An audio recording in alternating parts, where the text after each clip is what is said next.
I think we're at the point where we've monetized all attention.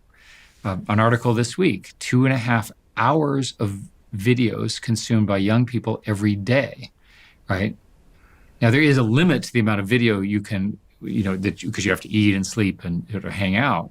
But these are significant societal changes that have occurred very, very quickly. When I was young, there was a great debate as to the benefit of television. And, my argument at the time was, well, yes, we did rock and roll and drugs and all of that, and we watched a lot of television, but somehow we grew up okay, right? So it's the same argument now with a different term. Will those kids grow up okay? It's not as obvious because these tools are highly addictive, much more so than television ever was. Do you think they'll grow up okay? I personally do because I'm inherently an optimist. I also think that society begins to understand the problems. A typical example is there's an epidemic of harm to teenage girls. Girls, as we know, are more advanced than boys at those below 18. And the girls seem to get hit by social media at 11 and 12 when they're not quite capable of handling the rejection and the emotional stuff. And it's driven, emergency room visits, self-harm, and so forth to record levels. It's well documented. So society is beginning to recognize this. Now, schools won't let kids use their phones when they're in the classroom, which is kind of obvious if you ask me. So developmentally, one of the core questions about the AI revolution is what does it do to the identity of children that are growing up? Your values, your personal values, the way you get up in the morning and think about life is now set. It's highly unlikely that an AI will change your programming, but your child can be significantly reprogrammed. And one of the things that we talk about in the book is what happens when the best friend of your child from birth is a computer. What's it like? Now, by the way, I don't know. We've never done it before. But you're running an experiment on 1 billion people without a control, right? And so we have to stumble through this. So at the end of the day, I'm an optimist because we will adjust society with biases and values to try to keep us on a moral, high ground human life. And so you should be optimistic for that because these kids, when they grow up, they'll live to 100, their lives will be much more prosperous. I hope and I pray that there'll be much less conflict. Certainly their lifespans are longer. The likelihood of them being injured in wars and so forth are much, much lower statistically. It's a good message to kids. As someone who's led one of the world's biggest tech companies, if you were the CEO of TikTok, what would you do?